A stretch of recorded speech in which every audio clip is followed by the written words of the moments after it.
Que le Seigneur vous bénisse. Bienvenue à cette autre diffusion de notre série « Comment régler spirituellement ses problèmes ?»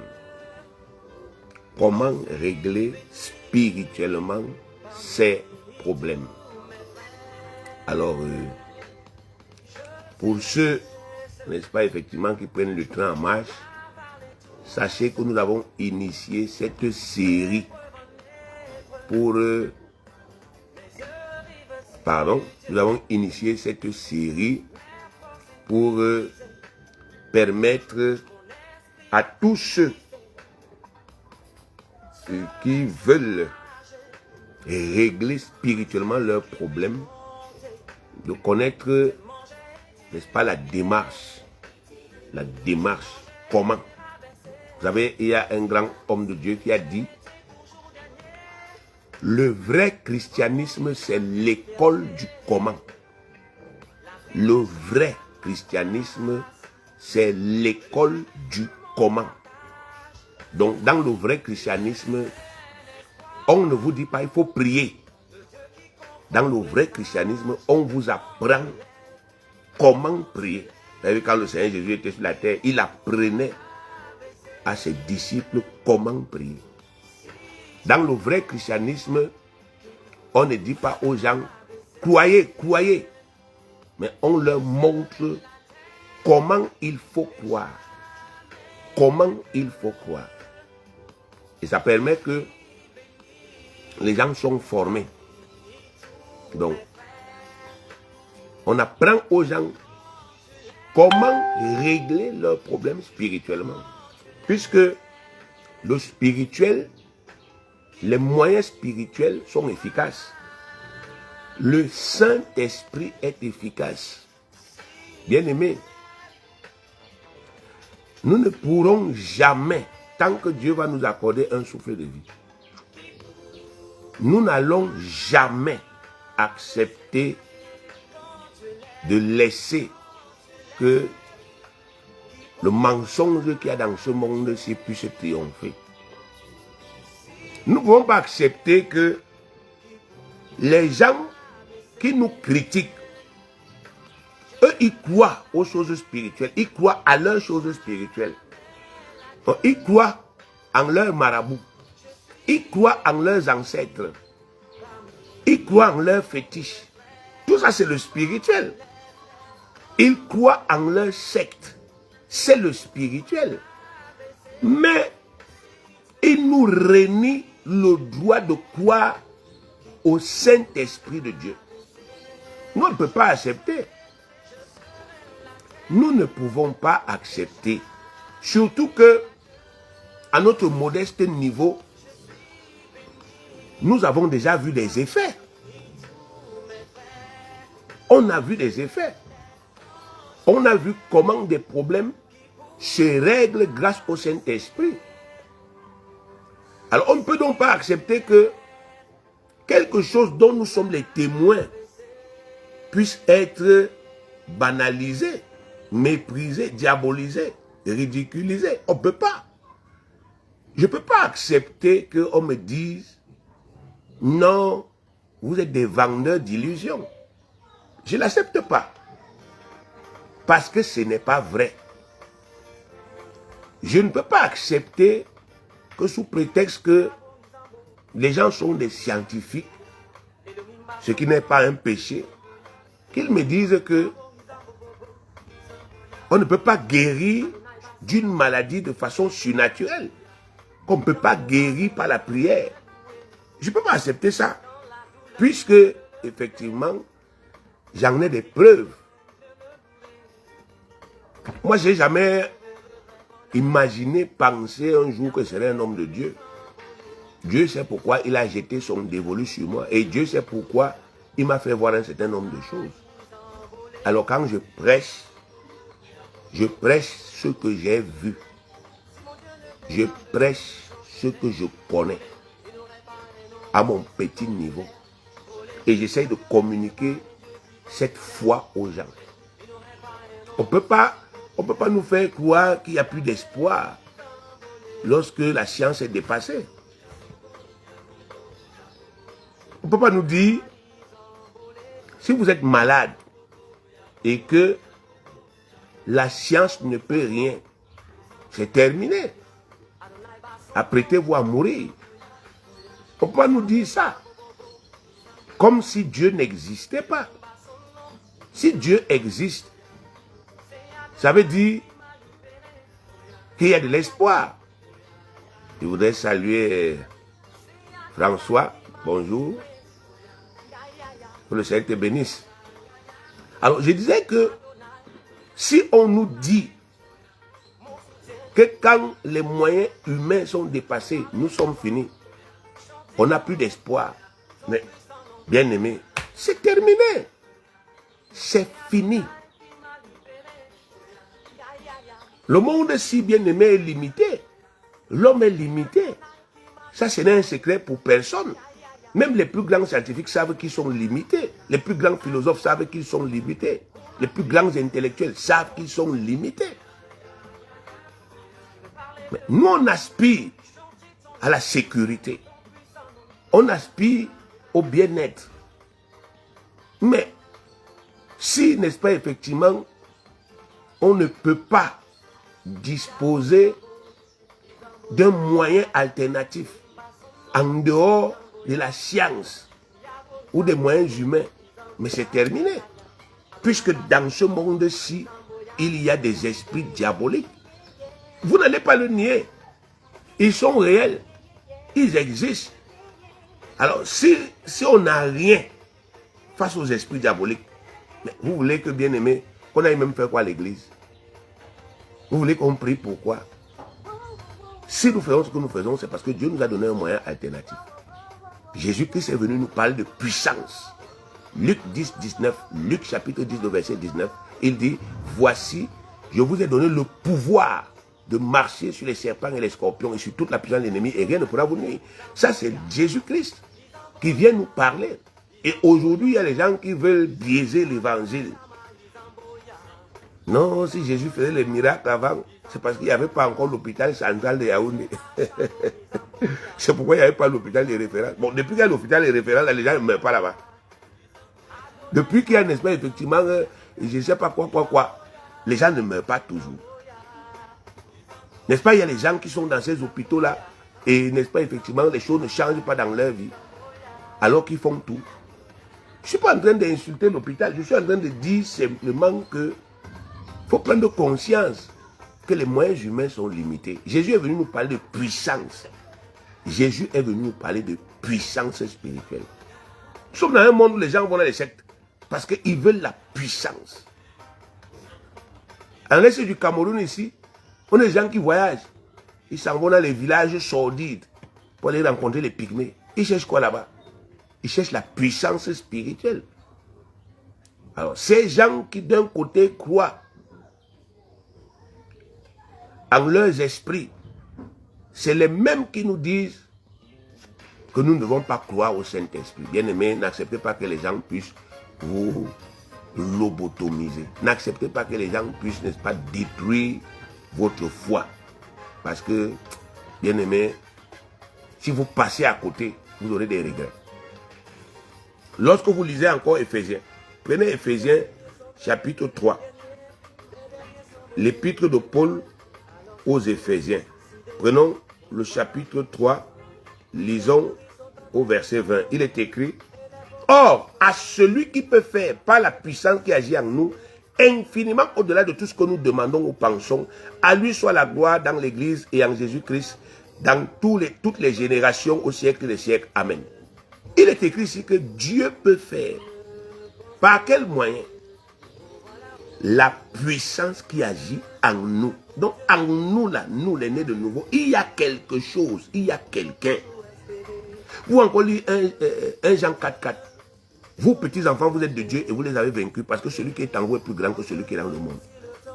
Il y a quelqu'un en nous. Il y a un esprit en nous. Et cet esprit est infiniment plus grand et plus puissant que l'esprit qu'il y a dans ce monde-ci. Cet esprit est infiniment plus grand, plus puissant. Et Dieu nous dit que c'est grâce à cet esprit qu'il fait. Donc, en initiant cette série, nous ne sommes pas fous. Nous savons que ça marche. Il faut seulement que vous ayez confiance en Dieu et que vous acceptiez d'entrer dans cette démarche-là. On vous a dit, 1, confessez le Seigneur Jésus-Christ comme votre Seigneur. Selon Romains chapitre 10, le verset 9. Confessez-le de votre bouche. Déclarez, Jésus, tu es le Seigneur de ma vie. Je crois dans mon cœur que Dieu t'a ressuscité d'entre les morts. Je suis sauvé. Confessez-le. Parce qu'en cette époque-ci, qu'on appelle l'époque de l'église de la grâce, il n'y a pas 36 solutions pour donner sa vie à Jésus. Vous ne dites pas, Jésus, je te donne ma vie. Non, ce n'est pas ce qui est écrit. Pour donner sa vie à Jésus, il faut le confesser comme son Seigneur. Vous voyez? Quand les gens disent, Jésus, je te donne ma vie, c'est bien, c'est beau. Émotionnellement, c'est bien. Mais la loi dit que il faut le confesser comme son Seigneur. Donc, si tu veux donner ta vie à Jésus, confesse Jésus comme ton Seigneur. C'est pas compliqué. Tu veux qu'il te sauve, confesse-le comme ton Seigneur. Fais une alliance avec lui.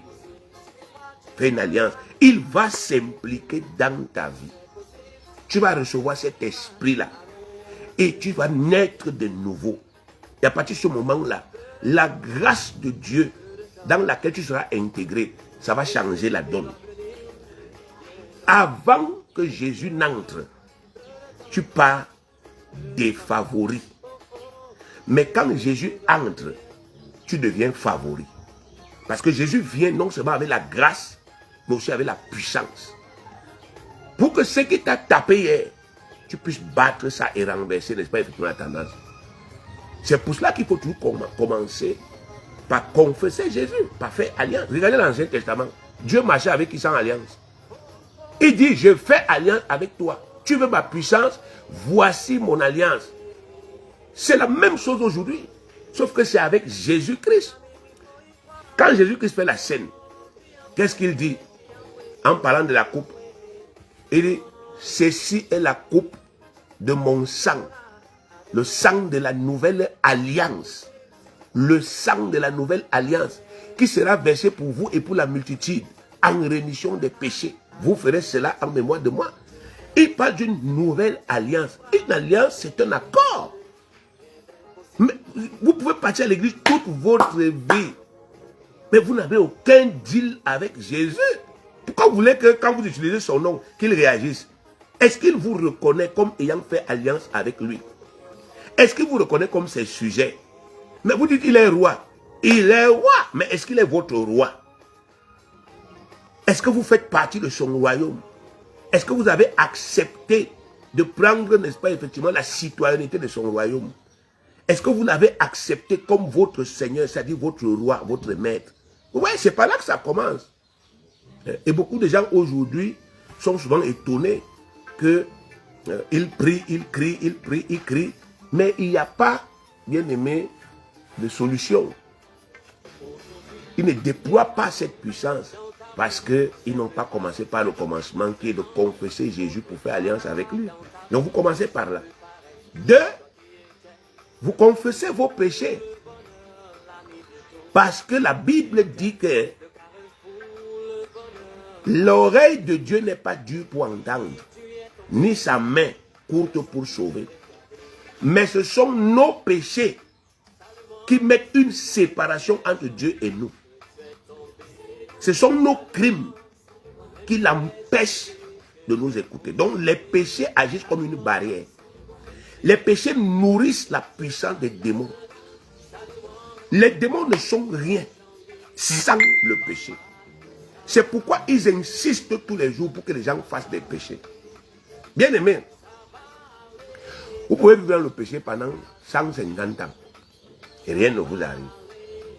La 151e année, le diable vous fait le rappel de tous les 100 ans de péché là. Et ça vous anéantit. Donc, ne vous fiez pas aux apparences. Parce que quand je parle, il y a des gens qui disent, ah, moi je vis dans ça depuis. Moi je fais ça depuis. Et je pars à l'église. Et je n'ai jamais entendu Dieu me dire que le Dieu qui doit te parler là, c'est avec ma bouche qu'il est en train de te parler. Je suis en train de te dire que le salaire du péché, c'est la mort. Le salaire du péché, c'est la mort. Le salaire, c'est une rémunération. Quand tu vis dans le péché, c'est comme si tu fais un travail qui va être rémunéré demain. Même si tu fais 10 ans, on va te faire le rappel. Il y a des gens qui travaillent dans l'administration. Ils travaillent pendant 2 ans, on ne lui donne rien. Mais après la 3e année, on lui fait le rappel. On lui paye son salaire, on compte tout. C'est la même chose pour ceux qui ont décidé de vivre dans le péché. Je dis qu'on va te faire le rappel, ne te donne pas. On te donne la facture. Et tu vas payer. C'est pour cela que quelqu'un qui veut régler ses problèmes spirituellement, il doit connaître, il doit savoir. Je vous ai toujours dit que les chrétiens ne sont pas des totos, des zozos. Nous sommes les êtres les plus intelligents de ce monde-ci parce qu'on a l'Esprit de Dieu et parce qu'on a la parole de Dieu qui nous dépasse. Il y a encore quelle science dans ce monde-ci en dehors de la parole de Dieu? Nous sommes les êtres les plus intelligents de la terre parce que nous avons la parole de Dieu. Et les plus puissants parce que nous avons l'Esprit. Il faut seulement se soumettre à cette parole, savoir l'interpréter et la mettre en pratique. On aura des résultats.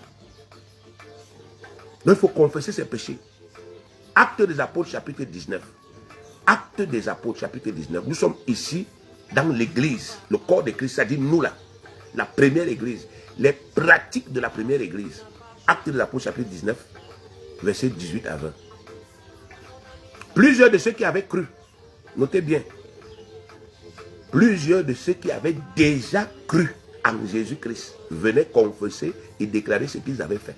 Un certain nombre de ceux qui avaient exercé les arts magiques, ayant apporté les livres, les brûlaient devant tout le monde. On en estimait la valeur à 50 000 pièces d'argent. C'est ainsi que la parole éternelle croissait en force et en puissance. Mais voici la procédure. J'ai déjà cru en Jésus. Maintenant, je pars à l'église.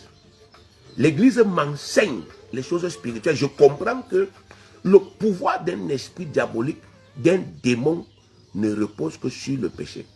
Tant qu'il y a un péché que je n'ai pas confessé, ce démon-là, bien qu'il soit vaincu, peut continuer à travailler contre moi. C'est pourquoi je lui enlève ce qu'il avait. Je lui enlève ce qui lui donne la force. Je confesse mes péchés. Je ne mens pas, je ne triche pas. Je confesse. Confesser un péché, c'est comme si on était en train de le vomir. On le vomit, on le crache. Et Dieu dit que pendant que nous le confessons, 1 Jean 1,9, si nous confessons nos péchés, il est fidèle et juste pour nous les pardonner et pour nous purifier de toute iniquité. Donc, qu'est-ce qui se passe quand nous faisons, n'est-ce pas, cette confession, sincèrement? Il dit qu'il nous pardonne, il nous purifie, il nous lave, il nettoie nos vies. Vous voyez? Vous voyez ça, bien aimé. À partir du moment où nous confessons, le péché se brise, ça se casse. Les liens diaboliques issus de ce péché se brisent, ça se casse. C'est terminé. L'esprit qui s'appuyait sur ce péché pour bloquer le mariage, il n'a plus rien. Maintenant, vous pouvez lui dire pars, et il part. L'esprit qui s'appuyait sur ce péché pour vous rendre stérile, vous n'accouchez pas, alors vous êtes marié. Il n'a plus rien. Vous pouvez lui dire, sors de ma vie, il fait comment? Il sort. L'esprit qui s'appelait ce péché pour vous maintenir dans le chômage, la précarité. Vous travaillez comme un fou, mais vous n'avez rien. Il n'a plus rien. Son pouvoir est brisé. Vous pouvez lui dire, dégage.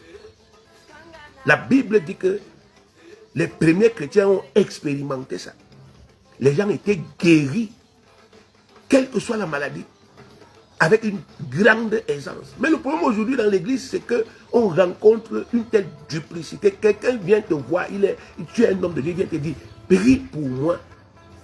Mais il n'a pas l'honnêteté, la décence, l'humilité de dire, voici les péchés que j'ai commis.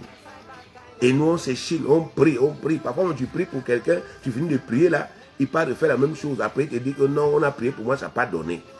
La Bible dit, vous me prierez, je vous exaucerai. C'est écrit dans Jérémie 29, verset 12. Vous me prierez, je vais vous exaucer. La prière a été instituée pour être exaucée. Les prières que vous faites par fantaisie là, ça c'est la religion. Oui, les récitations là, c'est la religion. La prière a été instituée par Dieu pour être exaucée. Philippiens 4, 6 dit, ne vous inquiétez de rien, mais en toute chose, faites connaître à Dieu vos besoins, pas des prières, pas des lamentations, des supplications, pardon, avec des actions de grâce. Donc c'est le moyen. Et Jacques chapitre 5, verset 16 dit quoi? La prière fervente du juste a une grande efficacité. Donc la prière est efficace. Mais pour qu'elle soit efficace, il faut que nous puissions respecter les principes, les codes, les règles, les normes. Et on va avoir des miracles. Le miracle, c'est l'affaire de Dieu. C'est Dieu qui est le Dieu des miracles. Vous n'avez pas besoin de vous inquiéter que ça va nous se passer comment. Faites votre part, faites ça bien. Faites ça avec foi. Vous allez voir comment Dieu fait pour lui. Après avoir confessé vos péchés, alors vous pouvez chasser les démons. On a dit que vous devez les chasser. Dieu a dit, parlez-leur, dites-leur, quitte de ma vie, je te chasse au nom de Jésus. Vous n'avez pas besoin de les voir. On vous a dit ça. Vous n'avez pas besoin de voir un esprit. Toi, faites comme Jésus. Toi, esprit muet et sourd. C'est pas ce que Jésus a fait. Donc vous voulez dire que Jésus était bête, quoi. Il ne voit pas un esprit, mais il dit, esprit muet et sourd, sort. L'esprit sort et l'enfant est rétabli. Mais vous aussi faites la même chose. Toi, l'esprit qui vole mon argent, je te chasse au nom de Jésus. Toi, l'esprit qui me maintient en misère, je te chasse au nom de Jésus. Toi, l'esprit qui m'empêche de percer dans mes études, dans mes affaires, je te chasse au nom de Jésus. Toi, l'esprit qui m'a lié jusqu'à présent, je brise tes liens, je te chasse au nom de Jésus. Toi, l'esprit qui habite ici, là, j'ai été malade là. Toi, l'esprit qui est venu t'établir ici et qui m'a rendu malade, je te chasse au nom de Jésus. Parlez-leur avec autorité, c'est Marc chapitre 16, verset 17. Voici les miracles qui accompagneront qui? Ceux qui auront cru. Vous avez cru? Alors, faites-le. Il n'est pas écrit, voilà les miracles qui accompagneront les pasteurs. Je refuse d'être un gourou. Jésus n'a pas dit former des moutons. Il a dit former des disciples. Le disciple a pour vocation d'être comme le maître. Chaque chrétien a pour vocation d'être comme Jésus-Christ. Il a dit lui-même dans Jean chapitre 14, verset 12, celui qui croit en moi fera aussi les œuvres que j'ai faites, il en fera même de plus grandes. Celui qui croit, il n'a pas dit le pasteur, les apôtres. Parmi les apôtres que Jésus a choisis, il y en a certains, vous n'entendez même pas leur nom dans la Bible. Je parle des 12 apôtres que Jésus-Christ a choisis. Il y en a dont vous n'entendez même pas les noms. On ne vous dit pas voilà ce qu'il a fait. Parce que ce n'est pas le titre qui fait les œuvres. C'est la foi. Les gens qui croient font. Vous croyez, mais faites. Chassez les esprits. Chassez-les de vos vies. Dites-leur de sortir. Les esprits que vous-même vous êtes allés contacter en allant chez les marabouts, mais qui doit les chasser? Ce n'est pas vous. Mais chassez-les. Dites-leur de sortir. Vous avez amené les marabouts chez vous. Ils sont venus faire des pratiques, ils ont planté ceci, ils ont fait cela. Mais demandez pardon à Dieu. Et repentez-vous pour ça. Croyez que Dieu vous pardonne au nom de Jésus-Christ. Et maintenant, chassez les esprits. Dites-leur de sortir de votre maison, que vous ne les voulez plus. Chassez-les. Ils partiront. Ils ont pris votre corps en otage, ils vous rendent malade. Mais vous les laissez à l'intérieur, pourquoi? Dites-leur de partir. Et croyez, et ils partiront. Donc c'est la foi. Et ensuite, on a dit, détruisez les œuvres. Détruisez les œuvres du diable. Les choses que vous voyez dans vos vies et qui sont, n'est-ce pas, effectivement contraires à la volonté de Dieu pour vous, ce sont les œuvres du diable. Les choses qui vous empêchent d'être épanouis sont les œuvres du diable. Détruisez-les. Regardez, je vous prends aujourd'hui, allons dans 2 Corinthiens chapitre 10. 2 Corinthiens chapitre 10. Je vais lire à partir du verset 3. Il est écrit, si nous marchons dans la chair, nous ne combattons pas selon la chair. En d'autres termes, bien que nous soyons des êtres humains, nous ne combattons pas, nous ne luttons pas avec les armes des humains. Parce que nos ennemis, ce ne sont pas les humains. C'est pour ça que notamment le Seigneur Jésus a dit que quand les gens vous persécutent, il faut prier pour eux. Il faut dire, Seigneur, je pardonne à ceux qui me persécutent. Parce qu'ils ne savent pas ce qu'ils sont en train de faire. Parce que derrière eux, il y a un démon. Quand les gens vous insultent, ils vous insultent. Mais vous avez souvent vécu ça. Quelqu'un vous insulte comme si vous êtes vu dans la sorcellerie. Il vous insulte comme si vous lui avez fait quelque chose, alors vous ne lui avez rien fait. Mais il est animé par un démon. Quelqu'un se lève, il part vous calomnier. Il cherche à ce qu'on vous fasse du mal. Mais il est animé par un démon. Donc le démon lui inspire la haine. Donc le démon a de la haine contre vous. Parce que vous êtes un enfant de Dieu. Parce que vous marchez comme Dieu demande. Parce que vous êtes la lumière là où vous vous trouvez. Et que vous dissipez les ténèbres. Le démon s'irrite donc contre vous. Parce qu'il n'arrive à rien vous faire. Et maintenant, il inspire sa haine aux gens. C'est ça, n'est-ce pas, effectivement, que nous vivons dans le monde. Les sorciers vous attaquent là. Vous êtes en concurrence avec eux sur quoi? Quand ils veulent vous tuer là, s'ils vous tuent, est-ce qu'ils vont prendre votre place? Vous voyez? Donc ça veut dire que c'est quelqu'un qui leur inspire cette haine-là. Et c'est pourquoi Jésus a dit, on n'utilise pas les armes humaines. Sinon, on va se mettre, n'est-ce pas, effectivement, à côté, on va s'écarter de la voie. Et l'adversaire va gagner. On utilise les armes spirituelles. Donc, si nous marchons dans la chair, c'est-à-dire, ça ne veut pas dire si nous vivons charnellement. Non. Parce qu'il ne faut pas mal interpréter la parole et vous commencez à aller vivre charnellement en disant que non, Dieu lui m'a dit que même comme nous vivons, non. Si nous sommes humains, si nous sommes des êtres de chair et de sang, nous ne luttons pas avec la chair et le sang. Parce que nous ne luttons pas contre la chair et le sang. Verset 4. Car les armes avec lesquelles nous combattons ne sont pas charnelles, mais elles sont puissantes par la vertu de Dieu pour renverser les forteresses. Vous comprenez? Ce n'est pas Jésus qui vient faire ça. Il dit, les armes que nous avons sont puissantes pour renverser les forteresses. Mais bien aimé, le monde dans lequel nous vivons, c'est une copie du monde spirituel. Il y a des forteresses spirituelles. Le diable est capable de construire autour de vous une forteresse spirituelle pour vous empêcher de vous mouvoir comme une prison. Mais Dieu dit que vous devez renverser ça. Il est capable de construire dans votre tête une croyance négative tordue qui devient comme une forteresse mentale. Vous devez la renverser. Vous devez casser ça. Verset 5. Nous renversons les raisonnements et toute hauteur qui s'élève contre la connaissance de Dieu. Et nous amenons toute pensée captive à l'obéissance de Christ. Nous renversons les raisonnements. Donc nous avons la capacité de détruire les attaques sataniques dirigées contre nos âmes, contre nos pensées. N'oubliez pas que l'intelligence humaine est la reine du combat spirituel. Le premier endroit où Satan nous attaque, c'est ici. Mais Dieu dit que nous avons la capacité de renverser. Si vous êtes déprimé, alors je parle là, si vous êtes déprimé, si vous êtes triste, c'est parce que vous n'avez pas pu renverser les raisonnements. Vous n'avez pas pu éteindre les traits enflammés de Satan dirigés contre votre tête. Vous avez laissé que les inspirations de Satan prospèrent ici. Et c'est pour ça que vous êtes déprimé.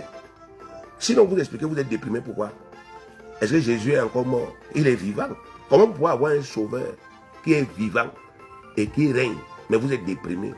Ça veut dire que quelqu'un a réussi à attaquer ici votre tête et vous a entraîné dans la déprime. Et vous a entraîné dans le découragement. Et vous a entraîné dans la tristesse. Et il vous a vaincu.